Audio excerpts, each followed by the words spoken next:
Hello and welcome to SaltWire today for Monday, March 20th. I'm your host, Kate Walker. One student has been arrested after 3 people were stabbed at Charles P. Allen High School in Bedford this morning. So at 9:20 this morning, police were called to the CPA Allen High School for a weapons complaint. Officers arrived on scene and quickly took one youth in custody who is a student at the school. Video was captured of the alleged suspect being detained outside of the school. I had to read about it on Facebook actually until I contacted my kids because the school never reached out to any of the parents by email, phone, text, or anything to let us know what was going on today.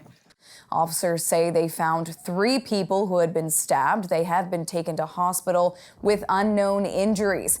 There were 2 staff injured as well as the individual, the student.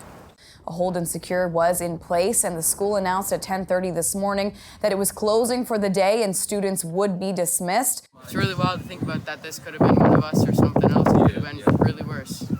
Police say there is no longer a threat to public safety. There's no word on what kind of weapon was used or what led up to the stabbings. In an effort to retain more nurses in Nova Scotia, the province announced a $10,000 bonus for nurses. Today, we're saying thank you to nurses employed by our publicly funded healthcare system by paying each of you a $10,000 retention bonus, no strings attached. $10,000 retention bonus, no strings attached. And to each nurse who commits to staying with us on this healthcare journey for another 2 years, we're going to provide an additional $10,000 bonus. So that means potentially $20,000 for nurses. The province says they'll also pay a $10,000 incentive to nurses who have left the publicly funded system if they agree to come back and sign a 2-year return of service agreement. They'll have to do so before the end of the month. Other healthcare workers, including paramedics and continuing care staff, will receive a bonus of up to $5,000 in the coming weeks. Halifax Regional Police say they issued 86 tickets and made a number of arrests following a disruptive St. Patrick's Day weekend.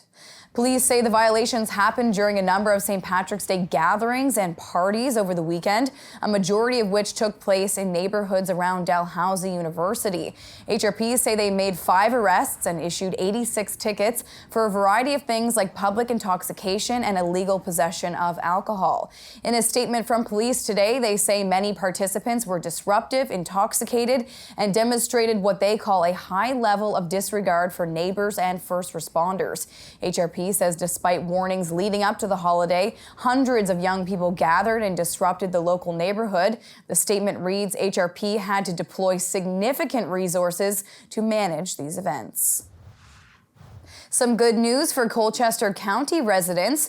The Truro Mall is becoming a hub of activity now under new ownership and rebranding on the horizon. SaltWire Network's Brendan Creamer has more about their plans to expand.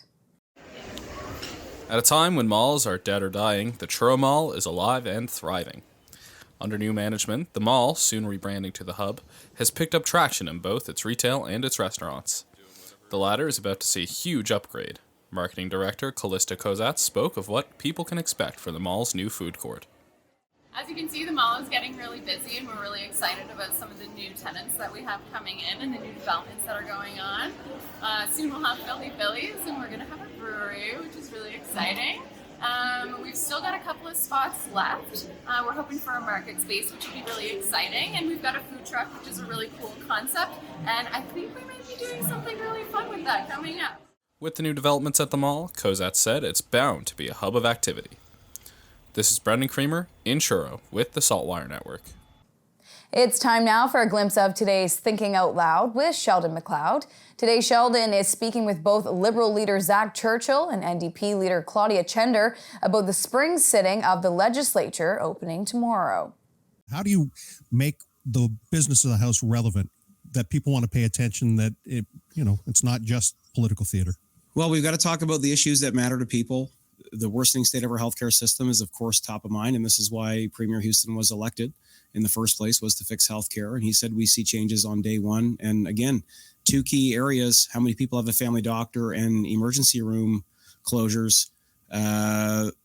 twice as many people need a family doctor now. We impress upon this government these stories of real people's experience, and we convince them to act in ways that actually make a meaningful and quick difference. This is a government that's more, faster, better, stronger, this is all of the taglines. So yeah, more, faster. We need to quickly address the core issues that people are facing, and those are affordability and those are healthcare. And for Sheldon's full conversation, head to the opinion section of SaltWire.com. Time now for the Atlantic Sports Wire, presented by SaltWire. What a weekend it was for the U13 AAA Metro West Force Warriors. They won provincials, and I'm very pleased to be joined by one of their coaches, Taylor St. Peters. Taylor, it's been almost 24 hours. Has it sunk in, and how you feeling? I'd say it hasn't sunk in yet. I actually messaged the other coaches today, and I was like, oh my goodness, we won. It's so surreal to be able to experience this. I experienced it as a player, but to experience as a coach is just a whole other field. The girls are still ecstatic. Oh my goodness, they're still making videos about it and talking about it. They're like, we won. They've been watching the live stream over and over and over again. Still till this, probably an hour ago, I got another message saying they were watching it. So we're just taking it in, enjoying this moment until we have to start back up with practices before Atlantics. I had a chance to speak to you just moments after that goal went in, and you had the chance to celebrate. So let's check out some of that conversation. How did they execute the game plan? Oh my gosh, absolutely perfectly. I couldn't ask for anything better. These girls went out, they played with their hearts and their minds, and they played the best game I've ever seen them play this year. Well, we'll look forward to following the progress of you and this team at the Atlantics. We know that you'll represent Nova Scotia well. Taylor St. Peters, thanks for your time.